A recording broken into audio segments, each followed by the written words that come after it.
Hey babes, this is Nadia Reads and Writes with the reading portion of this channel.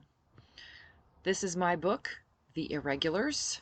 This is book 2 in the Northwest Uprising trilogy. So if you're here and you're looking for dystopian action adventure, I'd really suggest starting with book 1, The Rebels. I will have the playlist drop below. The other thing to note is that I don't edit these videos because the person I read them for thinks it's really freaking funny when I mess up. So, for her entertainment only, I don't edit. That being said, if you're still willing to be here, thank you and welcome. I really appreciate you coming. And settle in for chapter 3 of The Irregulars. Over the next few weeks, we had to send out more hunting and gathering parties for everything. The newly rescued were malnourished at best, half-starved at worst, and constantly hungry. Books and movies sure didn't cover this part of apocalyptical shit. In desperation, I took a small group, just 2 vehicles, north and west, heading to stores firmly in occupied territory. The Woodburn Outlets. There, I stood in the doorway of an overpriced outdoor store in the outlets in the dark hours just after midnight, hands on my hips, surveying the fighters as they browsed. "Take it all," I called. "Steve might not see a need for these things yet, and I'd rather not leave them anything." "Would you also like me to find another car?" Sirius asked, sarcasm dripping from her voice. "Yeah, thanks. 2 would be better, but I'll settle for 1. Get it all, people. Olivia says they need more bedding at home, too." I joined the women loading packs and bags, handing them off to others to run them to the trucks. Freeze-dried food looked and tasted like shit, which might be why Steve passed on it, but we were at a point of wanting it. Screaming started at the far end of the store. "Bras!" Storm cried. "They've got bras!" The screaming turned into wild laughter when Sweet Pea broke into the back room and triumphantly emerged with boxes loaded with dried food, snacks, and chocolate. High-Tide, Jewel, and Legs joined her, pulling out bags of clothing and bedding. Done with the food on the shelves, I stood in the center of the chaos, cackling madly as we loaded both vehicles to the brim. Sirius returned with a minivan just when I thought we'd have to abandon some loot. The minivan was half full by the time we finished. "Captain?" Dereva leaned out the driver's side window. "Yo." "There used to be a flour mill a few miles that way." She waved west. "Want to see if it's got anything we can use? It's a bit hard to find, so Steve might have missed it." I crawled into the bed, sprawling across our booty and sighing. Tonight was a good night. "Do it. I need to get back into Mana's good graces after all the extra people." The girl laughed and pulled out, closely followed by the other vehicles. Wriggling and squirming, I managed to move enough stuff to make space to stand at the machine gun. A fighter's work never ended. Amana's face when we triumphantly entered the lair carrying our booty made the extra miles and danger worth it. Phoenix limped out of the common room, her cane thumping the floor with every step, and stuck her tongue out at me. "Assholes went and had fun without me," she muttered as I passed. Sirius sniggered, carrying 3 25-pound bags of flour over her shoulder that she carefully dumped on a table in the common room. Even with gathering every able-bodied person in the place, it still took us several trips to get the loot into the lair from where the vehicles were hidden nearly a mile away. A soldier, barely more than a boy, gave us a doubtful look. "You people seriously run around stealing shit? What about the rightful owners?" "Dude." Sirius stopped in front of him, a sack of flour over her shoulder and another in her free hand. "Did you happen to look around while you were in the valley? It's a fucking miracle Steve hasn't found and burned this shit yet. Man, we've been stealing since day 1. We need supplies constantly, and we don't have any way to make more flour. Better us than Steve and Dorothy." She stumped down the hall without waiting for a reply. The soldier gaped after her, his mouth opening and closing like a fish. "I really hate these nicknames," he shouted after her. "It's easier than saying 'those assholes with the red armbands,'" she called without looking back. He shrugged, still confused. "I guess, but damn." Regular rounds through the infirmary barracks became a thing for me. Eleanor approved, said it meant they can get to know you as a person and a leader. I thought them getting to know me better might make them run screaming for the hills, but so far they hadn't. I'd talk with the younger soldiers and bring a deck of cards with me every time. Pete spent most of his Peter. Peter spent most of his time sleeping, waking up just long enough to eat. But I played a lot of Go Fish with the huge guy Goliath and a couple others, including Archangel and their demolitions man Chaos. Goliath barely forgave me for my earlier joke, since some of the soldiers still called him Squirt when I came around. Whenever my brother was awake, I stayed back, unsure whether he'd remember our conversation before they got caught. Even then, I could observe him and the camaraderie he had with them, though leaving one day, I ended up counting on my fingers. How often had I seen Dereva sitting with him? Now I watched from the sidelines while Doc and the army medic took care of Peter, unable to get too close. I'd already pissed off enough people, both within the lair and the valley, to risk them finding out his importance to me. The judge I'd banished with his son flashed through my mind. I never knew his name, but if he'd survived long enough to find other people, I was glad he didn't know mine. Most of the soldiers insisted on staying, a full 10 of them. I couldn't hide a smile when Archangel was one of them. The other 7 either saw it as their duty to finish the mission or didn't want to stay in a place run by women. 2 of the celebrities out of the 20 also decided to stay. One of them was Tom Carrington. I smirked when Phoenix named him Griffin. Sergeant Perry, who felt compelled to complete the mission and report on French's treason, hoped to leave before winter set in, but it was already too late in the mountain passes. He resigned himself to waiting for spring with gentlemanly grace. "I'd swear it hit earlier this year," I said to Perry, "but you don't want to cross those mountains until it's nearly thawed. Good news is, an early snow might make an early thaw."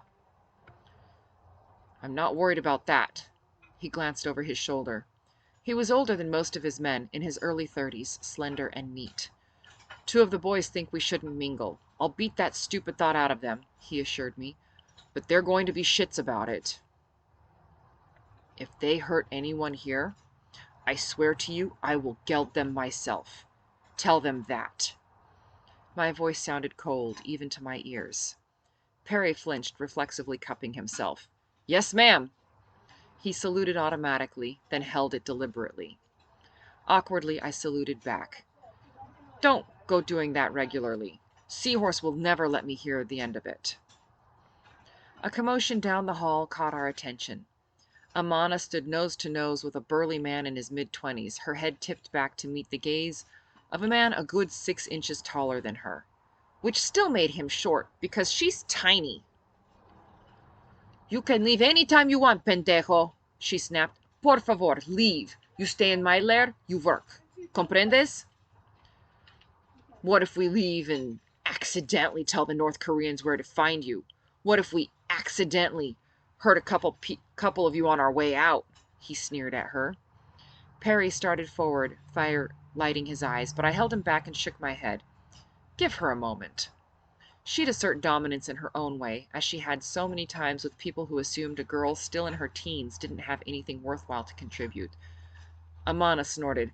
"Yes, you very brave. Maybe you heard us? Ha! Do you know what we do to men like you? Here, I am told you are a soldier, that you are supposed to protect us. Instead, you threaten. You will tell Steve? Do it! We will die, and you will have a cobarde. No better than you man French." Deliberately turning her back on him, she walked slowly away, giving him every opportunity to attack her. He stared after her, tense as a bowstring, until he relaxed slowly. Good. I wouldn't have to kill him today. "What the fuck?" This was the first time Perry had cussed around me, but the poor man looked dazed. "She made Bruiser back down?" I sniggered. "Bruiser? His name is Bruiser?" "Your woman's got balls." Archangel stepped around the corner, where he'd watched the whole thing. "He's got a temper, which is why Command sent him here." "She ain't got balls, man. She's got ovaries." I watched Bruiser wander away. "Besides, she's mean enough that if she got into a fight, she'd fuck him up bad. I've seen what's left over of men who try to push her around.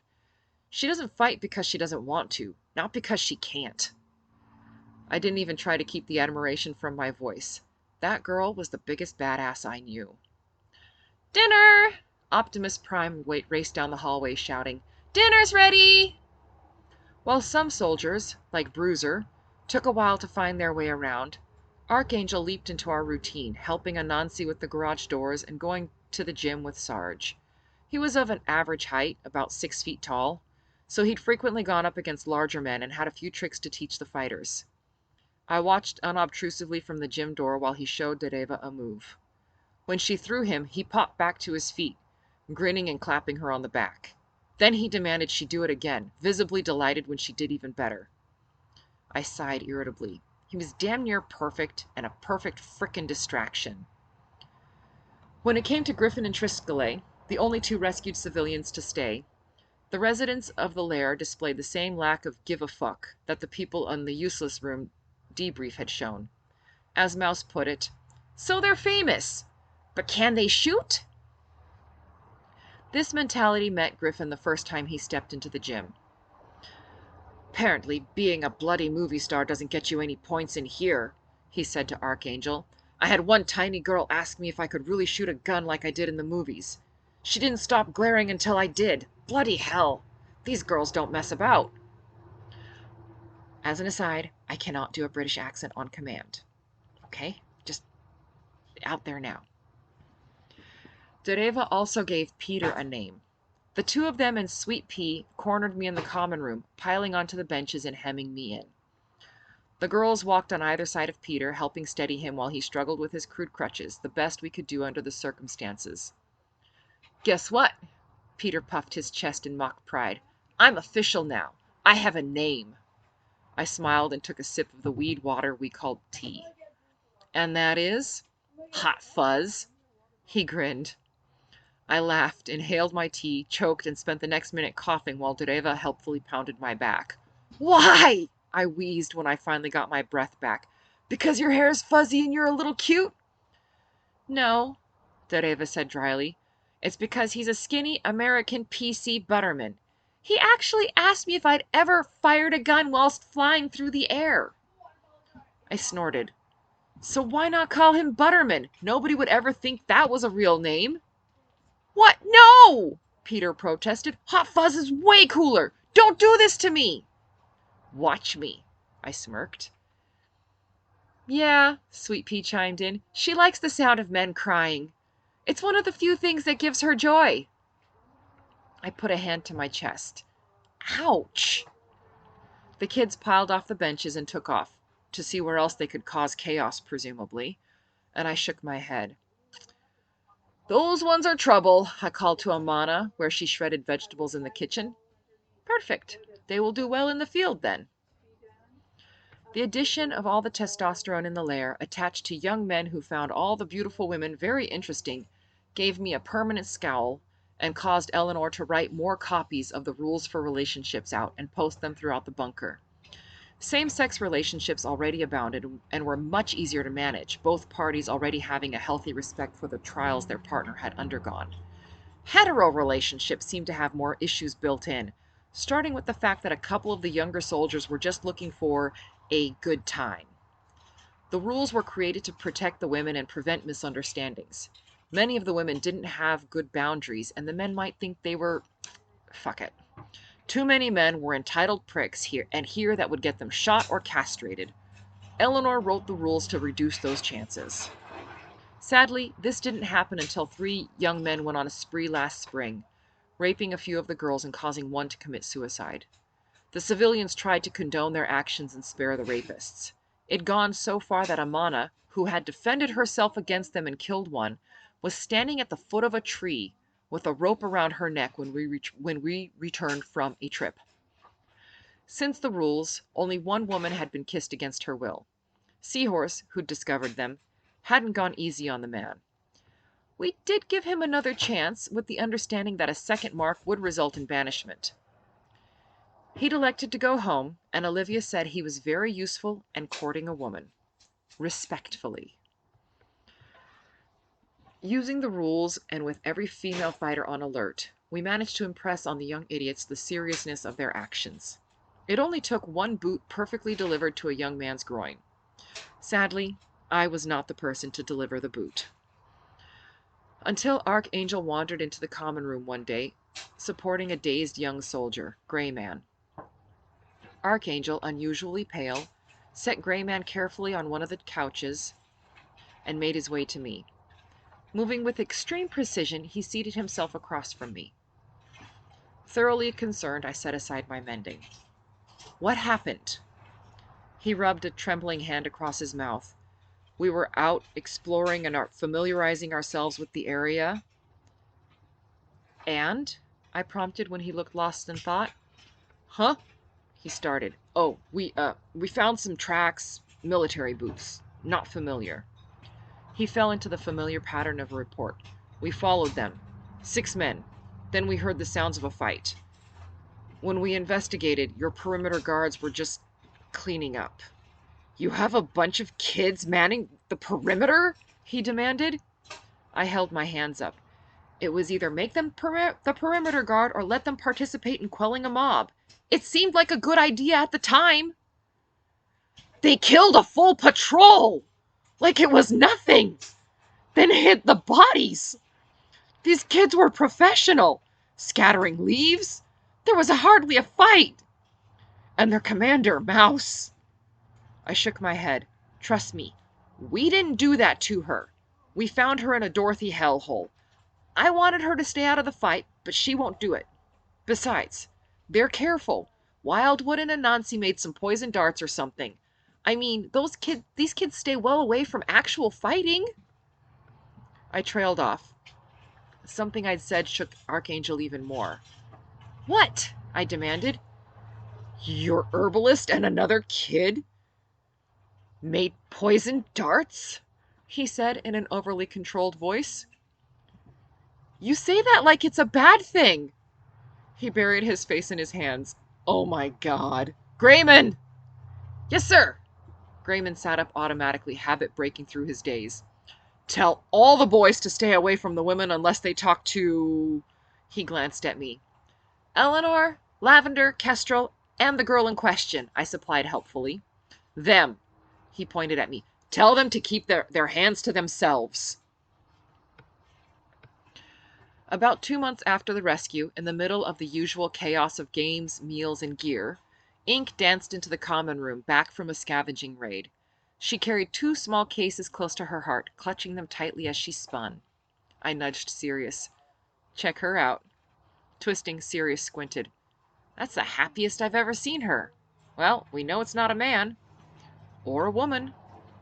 Ink spurned all attempts at a romantic attachment, preferring her art. Kestrel told me privately that she wasn't sure the fighter would ever be ready for a relationship.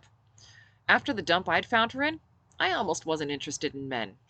Well, not men. One man.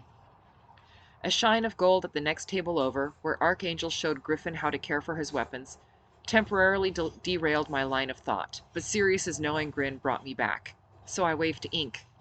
Hey, Ink, show us what you got. Ink carefully set her packages carefully on the table, biting her lip and wriggling with excitement. It's ink! I finally found ink! I stared at her confused. But we have ink. All those pens? Tattoo ink! And this section, she opened a smaller compartment. There's needles and stuff. I'll have to practice, but I can give people tattoos! By this time, a small crowd gathered around us, and Doc pushed to the front. You said you need practice? Well, yeah. Ink shrugged. I've never used tools quite like these, so yeah. Doc pursed her lips, nodding thoughtfully. Then I've got practice for you. She had to talk over Ink's squeal of excitement. I want everyone's blood type tattooed somewhere in the same spot on everyone where I can easily see it if they're wounded or unconscious. Those who don't know their blood type can see me and we'll get you tested. I looked up from the serious doctor to the tattoo artist barely staying inside her skin. Shouldn't we ask people if they want a tattoo first? Doc snorted. We can, but if they say no, then I'll have a much harder time treating them, especially if they need blood. Do you know how many people we could save if I was able to check people's blood type instead of having to wait until they're conscious? It's the difference between living and dying, and if they refuse, they're a hell of a lot more likely to die. I frowned, trying not to laugh. Have you been hoping for something like this to show up? Doc rolled her eyes. Since we haven't got a way to make dog tags or whatever, let me think about it. Yes! I need to know! Sirius shifted so she straddled the bench. Holding her right arm out to ink, she tugged up her sleeve. Get your shit together. I'm A positive. I just want to go hunting for a few days. I whipped around, throwing my hands up. I've been cooped up in here for 2 weeks. Eleanor folded her arms, not budging an inch. You're not going. I'd thought I could just grab some gear and go hunting, hopefully bringing back some fresh meat. If not, I'd have a chance to breathe and try to work through emotions that were piling up. Instead, I'd been blocked by Eleanor, who now stood in my doorway, effectively stopping me from reaching freedom. Why not? I asked plaintively. I say plaintively. I mean whinily. Because these soldiers are too new. They need to get used to you as a leader. Those two who don't like following orders from a woman could all too easily stir up trouble. I snorted. As if. If we still had civilian types here, maybe. But with you guys? I'm safe with you. I fluttered my eyelashes. She choked back a laugh. Enough. Every time I let you out of my sight, things go to pot. What? When? Mohawk. Your first hunting trip. Cascadia wasn't exactly great. She started ticking off times on her fingers. My mouth dropped open. That's dirty fighting! I learned it from you, dear. Fine. I dropped my pack. What do you propose? Things would be a lot smoother if you got those garage doors working. I sighed. Nancy's been working on that for ages with some of the boys and got nowhere. So they can benefit from a woman's perspective. Eleanor's tone brooked no argument. Now go. Yes, Mom, I muttered. Eleanor gave me a slight smack on the rump. I leaped away laughing, holding my butt as I went to find the boy. Fuck me, I whispered, staring at the ground. 20 feet doesn't look too high when you're firmly planted, but when you're hanging from a rope? I held it a little tighter. I hung from the rafters, suspended by a climbing harness and rope we'd recently found with Anansi. Checking out the detailed workings of the door apparently required 2 people to be suspended. Anansi had a reason he needed me up here, but in the moment, I couldn't register anything except that the ground was entirely too far away. He'd brought his recruits, who currently worked in teams of 3 to keep us in the air, including the former actor and the current scout. The men holding me strained more than the ones holding the boy, and Griffin gave me an inscrutable look. You're heavier than I thought you'd be, was all he said. Shaking my head, I latched onto the beam spanning the top of the door and providing all the support for the massive works. I dropped suddenly and screeched, clutching the beam tighter. Don't drop me, you assholes! Sorry, Griffin called. My hand slipped. Even after they took up the slack, I held onto the beam, my heart trying to punch its way out of my chest. I'll forgive you once I'm back on the ground. A small, terrified laugh burbled out of my throat, and I choked it back. What the hell was that? Anansi asked, happily spinning in his harness, arms thrown wide. I'm rethinking my life choices, I grunted, my arms beginning to ache. One of those choices is about letting you figure this shit out on your own. No! He straightened and stuck a foot out, catching the beam and stopping his spin. I'll get back to work, but I need you to tell me what that is. He pointed to a section. Having something else to focus on did help. He sketched and labeled everything we could see.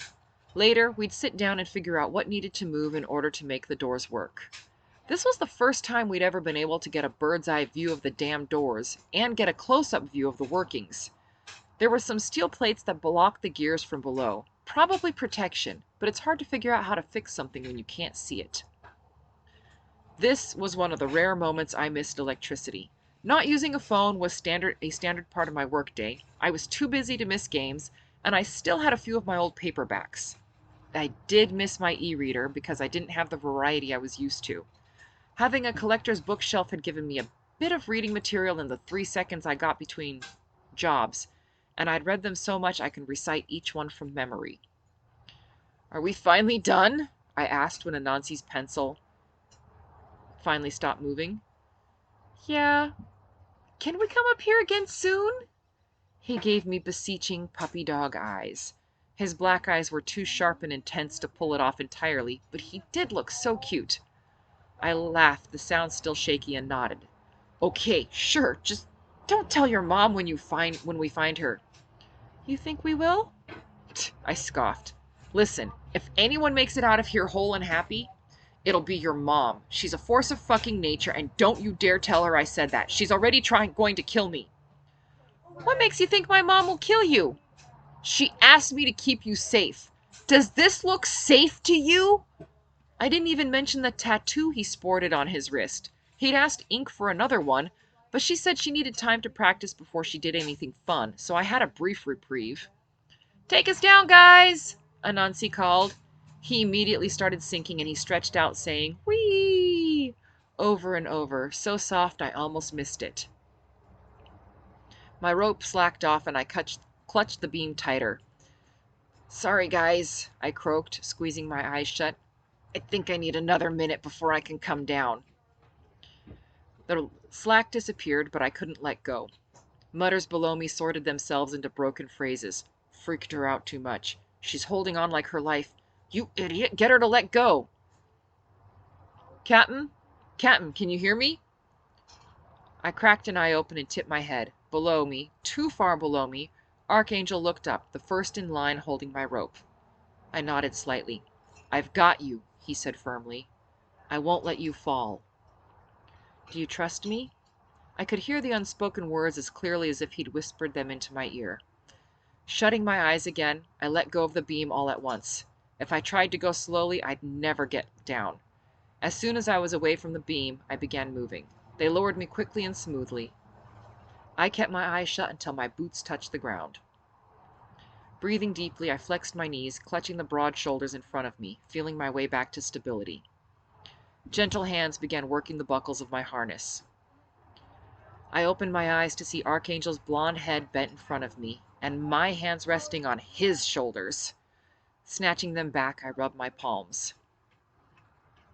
"Thanks," I said to him, then to the others, "and you're now forgiven for that little drop earlier." "I honestly didn't expect you to have a problem with heights," Griffin said. "You were a right proper maniac that day you rescued us, so—" "I don't have a problem with heights." A couple of the men rolled their eyes, but I continued. "I have a problem with falling." "I've seen her in trees way higher than that," Anansi supplied helpfully. "Will you still go up with me next time? It's better when you're here." Finally free of the harness, I threw an arm around his shoulders. He shied away from kisses when we were around the men, but he'd still let me hug him. "Yeah, I'll go up." I hugged the boy tighter. "I won't send you up alone." We spent the rest of the day adding details to his drawings and drooling over the smell of fresh baked bread coming from the kitchens. All the flour we'd brought back needed to be sifted a few times, but had been stored securely enough to keep rodents out, and now baking happened daily.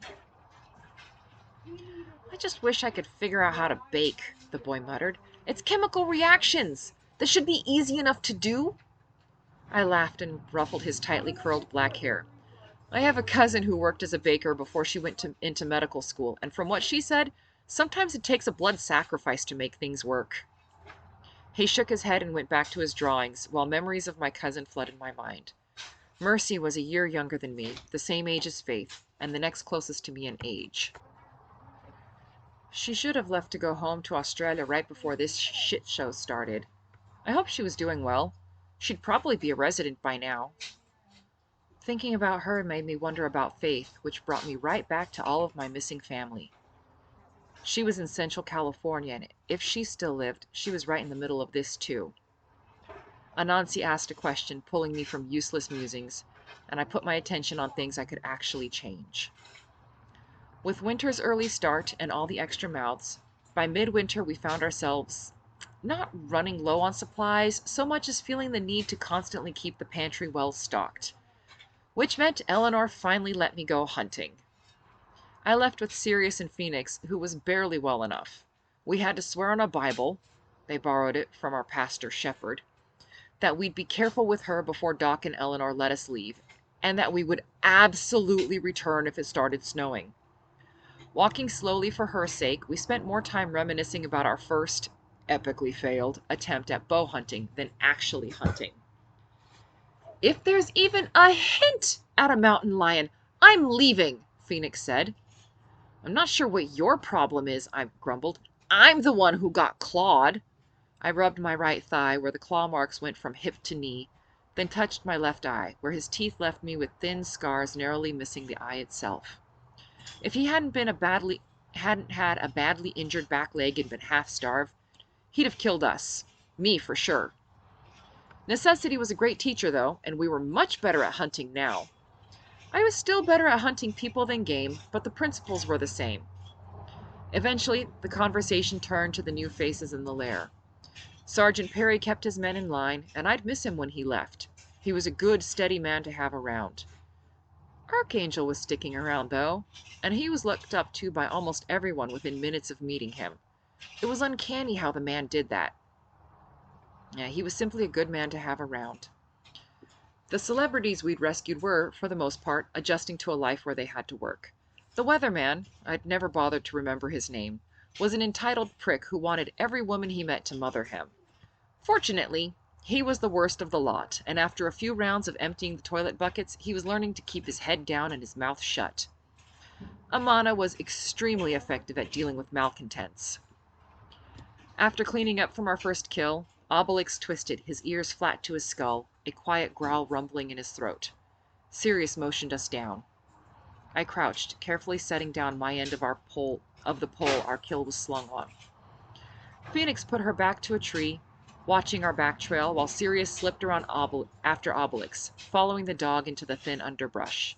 Looking around, couldn't give any information. The area was hilly enough that an army could be half a mile away and we'd never know it. Sirius returned as silently as she left. "For Steve, 300 feet that way." She pointed toward the ridge just south of us. "Unless they're the world's biggest idiots, they'll find our trail." She described the landscape.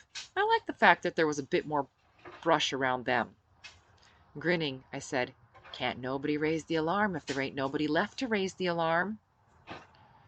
"There might be more around," Sirius warned. "So we'll be quiet." Phoenix hefted her bow. "No guns." "No guns," I agreed. A short time later, I crawled through the bushes, moving from dead branch to dry, shallow gully. Picking a spot on Steve's route didn't take any guesswork. These guys were going straight uphill without deviating. Maybe we could have run back and hidden our sign, but really, that idea was so intelligent I hadn't even thought of it until I was nearly at my ambush site. We'd even left our deer up a tree, hopefully out of reach of any bears, while Sirius and Phoenix worked their way around the oblivious soldiers. Sirius stayed in the middle, her aim with a bow better than mine. It was galling. The woman was nearly blind now that her glasses were failing, and she still shot better than me. I couldn't figure it out. Phoenix would stay well back, picking off those who escaped the first attack. Which meant I was the first attack. Half behind a tree, half under a bush, I loosened my swords and waited. My eyes slid half closed while I listened to Steve's stomping march up the mountain. Nearly there, nearly. I watched the first man pass, then the second. My heart, thundering away seconds before, slowed now that the fight was here. I rose silently. The last man in line only had time to gurgle as he died. I leaned forward, dragging the dead man by his feet to the edge of the gorge. Well, nearly to the edge. Steep hillside, lots of ferns. There wasn't an easy or safe way to get all the way to the edge. "Took you long enough to get here," Phoenix said irritably, dusting her hands off. "Well, maybe if you'd shot him a little earlier instead of letting him run so far, I wouldn't have such a long ways to pull him," I shot back. Shaking her head, Phoenix grabbed his shoulders and I adjusted my grip on his feet. We swung him back and forth, counting. 1, 2, 3. We let go on 3, watching the last man of the patrol tumble down the cliff. I held my breath until he disappeared into the narrow gorge. "What's down there anyway?" I asked as we gathered our things and headed back to help Sirius finish cleaning up the site of the battle. Phoenix shrugged. "No idea. I really hope it's not a creek that's going to spit them out too soon." "I don't know." I scratched Obelix's head. "If there is water, Steve will never be able to figure out exactly where they entered it. It might even give them the wrong idea of what happened." "Don't bet on it," Sirius said, sweeping the ground with a branch. "Grab those leaves and scatter them around, would you? We have no idea what kind of forensic ability they have." "What kind can they have with no access to a database and the internet?" I objected. "Don't be so nearsighted." She swatted me with her branch. "Hey!" "For all we know, they have a room that's shielded from whatever the hell this is." She gestured vaguely around, "and they can check on everything." "Nah," I waved that away. "If that were the case, Steve could have found us ages ago." "Maybe they shipped them back to Korea and performed autopsies there," Sirius continued stubbornly. "Basically, let's hope the water washes away the evidence." "Either way, let's not tell Eleanor about this right away, okay?" The others agreed, but I knew we'd have to tell Mouse.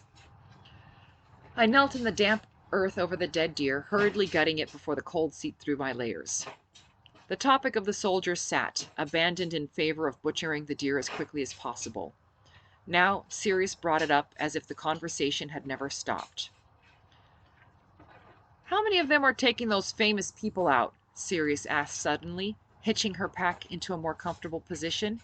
She talked to fewer people than I did, preferring the company of her dogs, and didn't bother to stay up to date with the people at the lair if she didn't have to. "Perry said he and 6 others will be finishing their mission." I stepped carefully over a downed log and paused, letting Phoenix use my shoulder for balance. It hadn't snowed yet, but I kept an eye on the clouds low in the sky. They had the look of snow clouds, and once it snowed, that was it. We were heading back. I didn't want to leave a trail leading straight to our door. "Get those whiny ones out of our hair," Phoenix muttered. "Only problem," Sirius continued, "is that those men are under orders, aren't they? Military don't like men disobeying orders. So, is Perry planning on coming back here?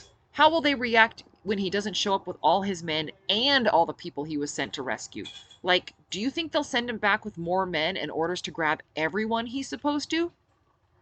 "You mean, do you think he'll be ordered to force people to go back with him?" I asked. "Pretty much." I nodded, considering her words while we forged upwards. Government doesn't often pass up Government doesn't often pass up on an opportunity to be assholes, but Perry thinks they've got more important things on their plates right now. Sirius suddenly hushed me, crouching and pointing to our right. A deer, facing away from us, wiggled its short tail, a sign it was about to lift its head. As quickly as that, we were back to hunting. The second morning out, we woke to discover a sea of white. Our lean-to was the only thing protecting us from the snow still drifting down. Well, shit. I put my hands on my hips. Time to pack it in. If we don't get back today, Eleanor's gonna freak. "I'm gonna freak." Phoenix pulled her hat lower, tucking her braid into her jacket. "If it's snowing, I want to be inside with something warm." "Don't you mean someone?" Sirius suggested slyly. I snickered. Griffin's determination to join the fighters could be a man trying to impress a pretty girl. But when you combine that with his decision to charge into gunfire to rescue said pretty girl, well, he already had her attention. As it was, they spent much of their free time together. The man wasn't stupid, though, and he gave her space. He made no secret of his romantic interest in Phoenix, in a very respectful way that had the other fighters nodding in approval, though the sniper hadn't yet weighed in with her feelings on the matter. He was also courteous to everyone he met and had Eleanor's blessing. Our den mother was fiercely protective of her chicks and had a hard time trusting men when it came to us. But she told me that he meant what he said about Phoenix, and he had her support. Phoenix reddened at Sirius's teasing and finished packing with a scowl. However it went with Griffin, I wasn't worried. She was perfectly capable of killing a man by herself. If she ended up wanting help, she knew all she had to do was ask. Phoenix had gotten over giving us the silent treatment by the time we made it back to the lair. Not least because we were the ones doing the hauling. Me and Sirius carried a pole with a whole buck hanging from it to go with the meat from our first kill. We brought back whole animals as often as we could because, like the native tribes, we used everything. High Tide, Al, Nobody, and the other leather workers descended on the carcass, carrying it off to be skinned and butchered to keep the ligaments whole, chattering excitedly about what they'd make next. They'd hand the meat, innards, and bones over to the kitchen. The antlers would be given to those who liked working with their hands to turn into handles, buttons, and other useful objects. Leather was a highly valuable commodity, being both sturdy and comfortable. The leather workers had gained a level of respect only equaled by the cooks, and far above that of the fighters, because those skills required more intense training than anything else in the lair, including fighting. Phoenix showed up as we were about to enter the lair, missing all the commotion. Walking into the common room, I shrugged, resettling my bra. The first one designed by Al, it was by far the most comfortable bra I'd ever owned. So hopeless that he'd been banished to the tannery where he couldn't break anything, Al finally found his calling. There he'd designed the bra, and lives were changed. Women no longer had to deal with boobs moving too much. He'd also caught Amana's eye. Arching my back to ease sore muscles, Phoenix suddenly jabbed my side, hissing in excitement. "Did you see that?" "See what?" "The scout. Listen, if a man looked at a woman like that in a nightclub, you know they're going home together. I think he likes it when you do that. Do it again." My cheeks heated. "Fuck off! I'm not doing anything except warming up and eating," I grumbled. "So shut up about it." If there was one thing I'd learned in my 27 years of life, it was that men who looked like Archangel didn't seriously look at women who looked like me. "I bet you a candy bar he likes you," she murmured, giving me a sly grin. That made me pause. Candy bars could be found, but they were rare now. They were the highest currency we had to bet with. "You're on." As people disappeared with the game, Anansi strode through the thinning crowd with a purpose I wasn't used to seeing in the boy. He carried a rough folio in one hand, loose papers tied together with twine. "We've made a breakthrough," he announced. My mouth dropped open and he continued. "We need your help. There's a few bolts that need loosening, but I can't get leverage on my own. The other guys are either too heavy or can't figure out what I'm telling them." The faint note of exasperation in his voice said that what he wasn't willing to about men who could bench press two of him. Like Amana, Anansi often found himself ignored by older people when he had an idea and needed help implementing it. It helped that men like Driver, Dryeyes, and Sarge listened to the boy, but the soldiers hadn't quite wrapped their heads around our little genius. The possibility of having a working garage began trickling through my half-frozen brain. "Wait, we could actually get those doors open?" He nodded. "We could protect the vehicles?" Another nod. "I could work on them inside?" He rolled his eyes. "Yes, already! We just need to get the guys!" Any desire for a bath and clean clothes vanished. Hot damn! Later, people, I have shit to do! I swung past the kitchen and grabbed a mug of tea, then made a beeline for the door. Section 8, here I come. I spotted a little tow-headed girl with black eyes. "Optimus, honey, you busy?" "Got a minute for you, Captain," the 11-year-old said. "Could you please tell those soldiers who are helping with the garage doors that I need them in the garage?" "Thank you," I called to her retreating back. Optimus Prime, the youngest person at the lair, had decided that, as an orphan, she could make up her own mind about what she'd do. So far, I had to agree with her assessment of her own capabilities. She worked in the tannery, had a significant standing in the lair, and helped where she pleased in her spare time. Most often, I saw her with our herbalist, Wildwood. The little girl darted through the lair, the patter of her moccasined feet fading away. "Damn, this thing doesn't want to budge," I grunted, straining. I had a meter-long wrench set around a huge bolt, and my feet braced against the doors for leverage. Relaxing, I reset myself, hooking the toes of my left foot under a lip of metal. I grunted again, my face reddening with the effort, but the stupid thing refused to move. "Have you guys found any WD-40 yet?" My plaintive question echoed through the room. "This bitch ain't moving without a bit of help." "We're still waiting for..." Anansi came running into the room, waving a can over his head, closely followed by the huge young soldier, Goliath. "It was behind the pump," he wheezed, passing the can over and resting his hands on his knees to catch his breath. "Last can! Need to find more!" Griffin sent the can whizzing up to me in a bucket tied to a rope. I shook it experimentally. Hopefully it'd be enough. "Thanks, Nancy. Have Amana add it to the list." We'd started the shopping list almost a year ago, filling it with all the things we were looking for. It evolved from a piece of paper into a dry erase board in the common room.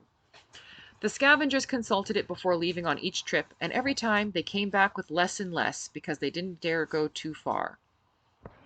Some things were standard. High Tide always needed tools for leather working, Doc had a general request for medical supplies and first aid kits, and I always needed parts for cars. Spraying the WD-40 onto the bolt and giving it time to soak in left me contemplating what it would be like to work on vehicles out of the elements. Not having to hike for an hour carrying my tools would free up a lot of time, too. Maybe I'd finally get some sleep. Then again, maybe I was better off not sleeping. Nightmares were a plague. The only thing that changed was the monster I faced each night. I rubbed the spray into the bolt and set the wrench again. Bracing, I hauled until I thought I'd stroke out. But the damn bolt moved. Crowing, I threw one hand into the air, celebrating and stretching my shoulders. Did you get it? Did she get? I think she got it!" The man shouted and laughed as I dropped a couple inches. Screeching, I grabbed the beam with both hands and held on, and to hell with the wrench. "Don't you bastards drop me again!" "Sorry," the men chorused. "And the bolt's only moved. It's not fucking off yet." Anansi had determined that this bolt and its mate on the other side would allow us to detach the gates from the old system and rig our own. This was barely the first step, but we expected a long cold winter and snow was already here. What else did I have to keep me occupied? Certainly not playing patty cake with a handsome man who frequently looked at me twice. I shuffled into the common room, rubbing a cloth over my face. I couldn't be sure, but judging by the grease on the cloth, I might have been smearing grime around instead of removing it. Phoenix confirmed there was something off with my looks. She paused with her snack halfway to her mouth, her eyes traveling up and down slowly before the snack continued its journey. "What the hell happened to you?" she asked around her food. I collapsed onto the bench with a groan. "You know our garage?" "Everybody knows the garage. You and Anansi never shut up about it." "We can use it now." "What? That's all you're going to say about it?" "That's all I want to remember right now." I dropped my head onto my folded arms, relaxing into the table. "Oh, no, you don't, Captain!" Lavender's strident tone jostled me out of my doze. "That table is clean. You, on the other hand, are not. Shower!" "Can I have a hot one?" I begged, only gaining my feet with her help. She perused me silently, taking in my greasy hair and going all the way down to my scuffed and filthy boots, cataloging every bruise and scrape in between. "I'll do you one better. A hot bath after your shower. You can soak in the distillery." She waved towards the back of the kitchen where Anansi had taken over a pantry and turned it into a science experiment. "Deal." I limped towards my room while Lavender went to put a few pots on to boil. "Wait, what about me?" Phoenix complained to the nearly empty room. "Don't I get a hot bath too?" I flipped her the finger without turning around. "When you open some goddamn big doors, you can have a hot bath too. Until then, fuck off." I giggled as I pulled a Chimera, one of Steve's mongrel souped-up Hummers, into the garage and parked it amongst our fleet of mismatched vehicles, so disreputable next to the slightly dusty Jeeps left behind by the Army. None of those Jeeps would ever run, courtesy of the extensive computer systems that were now fried by whatever the hell it was Steve had done. Dereva hopped down from an ancient van, circa 1995, and watched me spinning in the center of the garage, her arms folded and shaking her head. Archangel walked over from the Chimera he'd brought in and stood by the bus with Sirius. "Just the GMC left." Dereva surveyed the rest of the vehicles. "Thank goodness. I really don't want to go on another 2-hour hike today."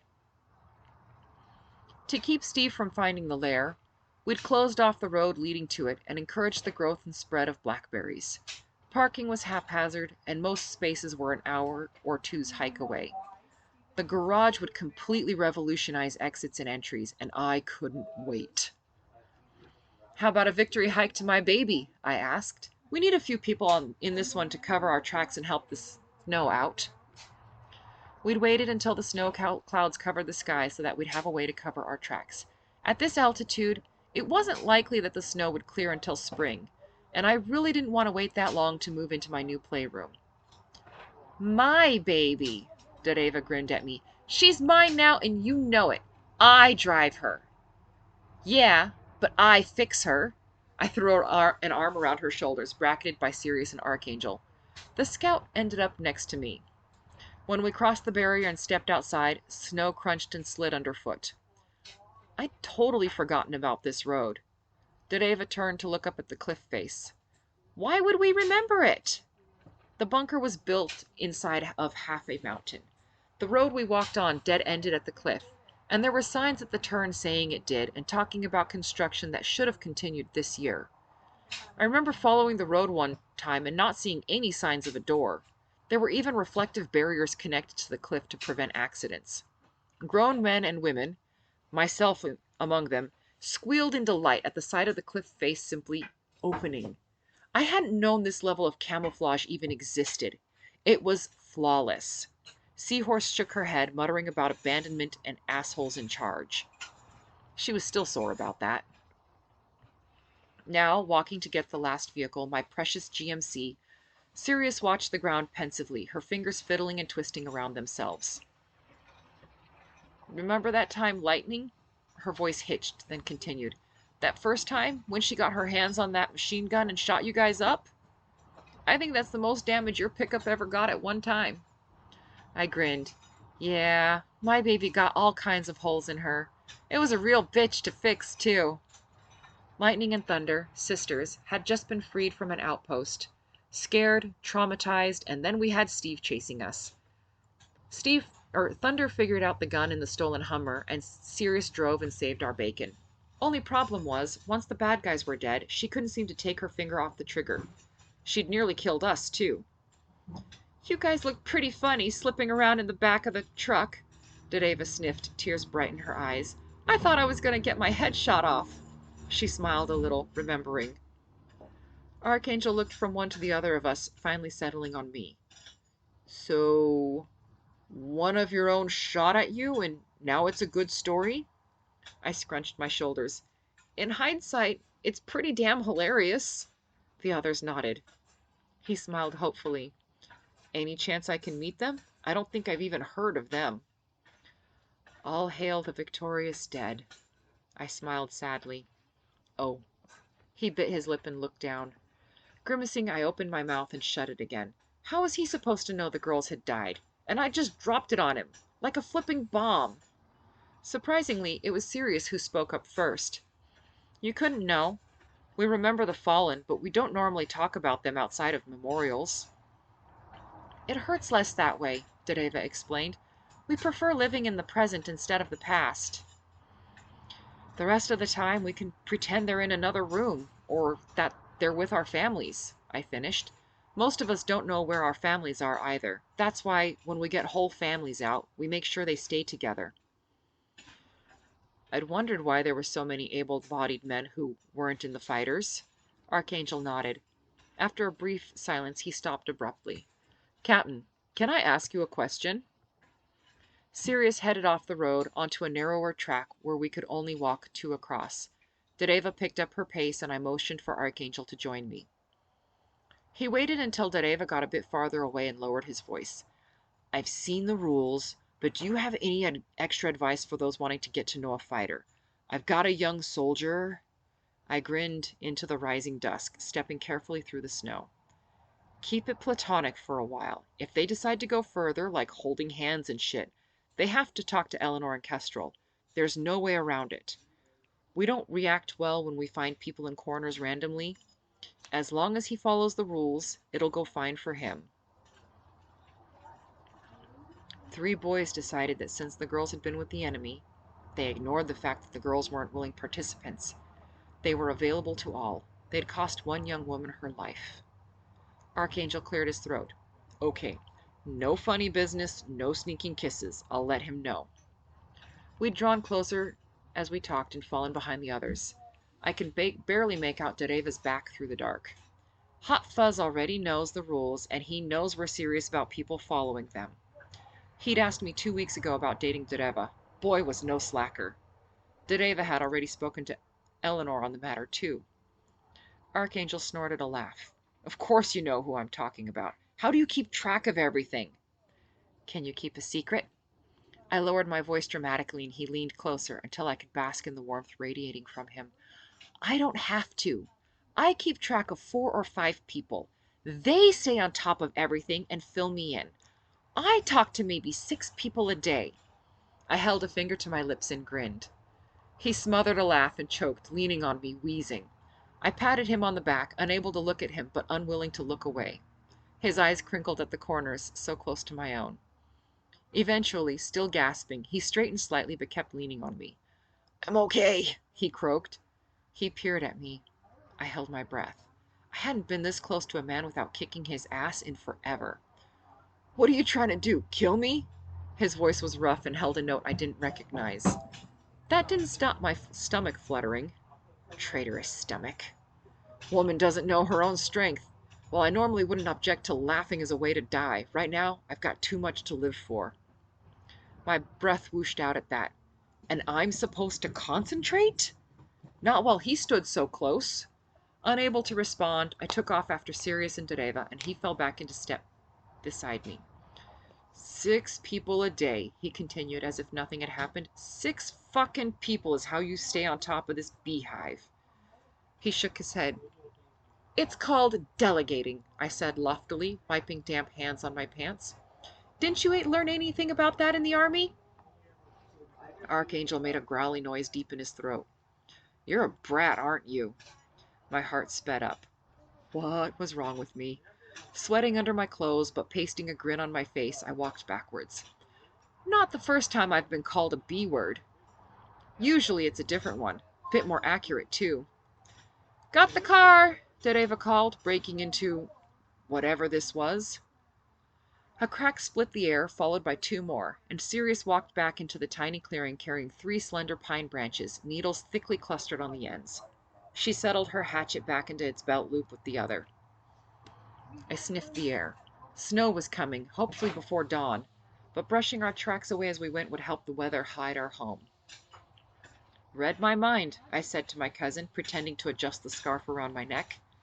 A good enough distraction, since nobody needed to know my inner babbling except me. Swiping the ground with the branch that Sirius gave me, I shrugged. As good as it gets around here. Dereva drove while the 3 of us laid across the box she'd put at the tailgate. Leaning over and swishing the crude brooms over the snow partially filled the tracks. The truck rumbled over the snow, lurching in the potholes that had been there since the dawn of time. This'll probably be the last snow year for a while, Sirius grunted. Kind of amazed we got 2 in a row. Oregon likes to cycle its winters. 1 or 2 white Christmases, followed by a decade or more of straight rain for the whole winter. My parents had photos of me as a baby in snow up to my vertically challenged chest. Snow years had gotten fewer, but we did get more sleet and northern freezes. The perfect things to fuck with Steve. But we're in the mountains, Archangel puffed. Shouldn't there be lots of snow? You gotta be high for that, I gasped. Lying across a box sounds simple until your weight really settles on your chest. My back rose and fell with each breath, the motion wrong, strange. Glancing at the other 2, I could see them struggling as much as me. Though from Sirius's clenched jaw and flared nostrils, she'd die before being the one to call for a rest. Brake! I croaked, levering up. Dereva slowed the truck to give us a chance to catch our breath. I slid down until I was on my back, gasping for air, icicles stabbing into my lungs until I tugged my scarf back up. Sirius flopped backward, unmindful of what was behind her, right into the machine gun stand. Motherfucker! She rolled to her side, clutching her head. I laughed. Top of your hat has a hole in it. Better that than my head. Amen, sister. Archangel huddled against the tailgate box, hiding from the wind, but still able to keep an eye on our surroundings. It was empty, the snow covering the small bushes so all we could see were the pines and the occasional tree naked of its leaves. "Can we get going already?" he said plaintively. "It's cold."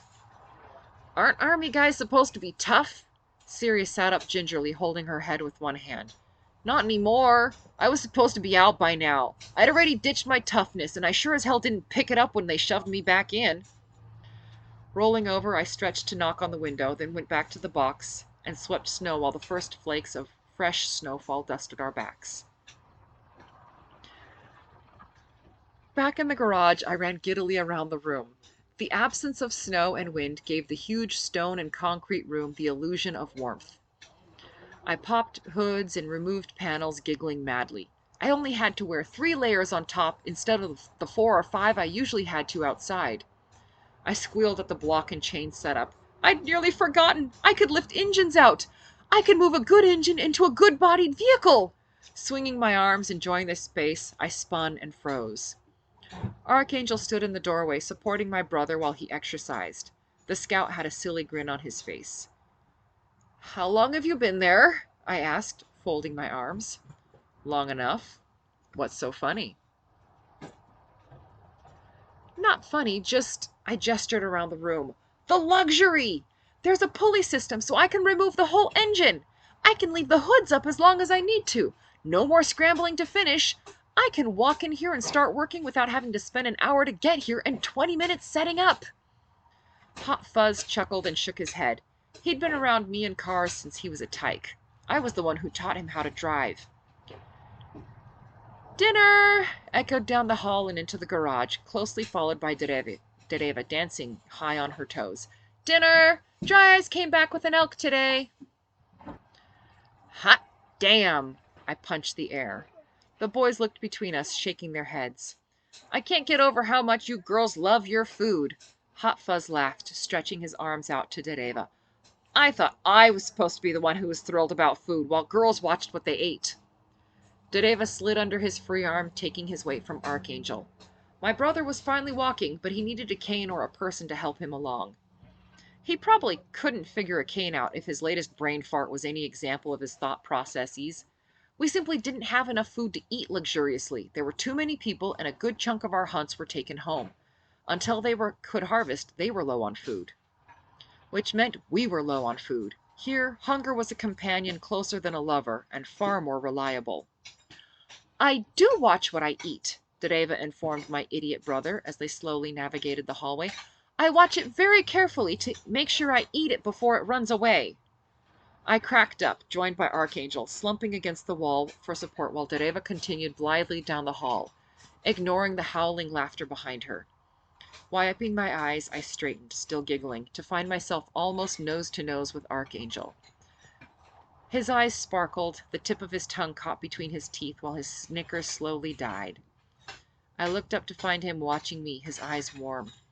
My heart stuttered, and I turned away quickly, my face heating up. In the silence, we continued down the hallway. After a couple minutes, he picked a safe subject. "Finding enough food can't be that bad, can it?" he asked carefully. I took the rope he offered gratefully. "We've got almost 100 people here, no way to plant, and no grocery stores or warehouses. It's what we can hunt or steal from Steve. And Steve has an annoying habit of randomly loading the food trucks with explosives or soldiers.